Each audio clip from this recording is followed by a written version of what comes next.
ನಮಸ್ಕಾರ. ಇವತ್ತು MDI inhaler with spacer ಹೆಂಗ್ ಯೂಸ್ ಮಾಡಬೇಕು ತಿಳ್ಕೊಳ್ಳೋಣ.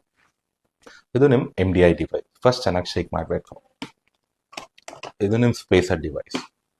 ಈ MDI ಕ್ಯಾಪ್ ತೆಗೆದ್ಬಿಟ್ಟು ಈ ಸ್ಪೇಸರ್ ಒಳಗಡೆ ಇಡಬೇಕು.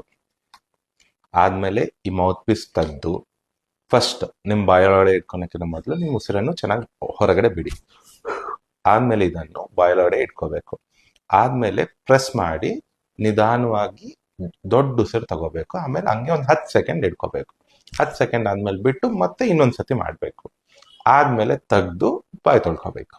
ಇವಾಗ ತೋರಿಸ್ತೇನೆ ನಿಮ್ಗೆ ಹೆಂಗ್ ಮಾಡ್ಬೇಕಂತ.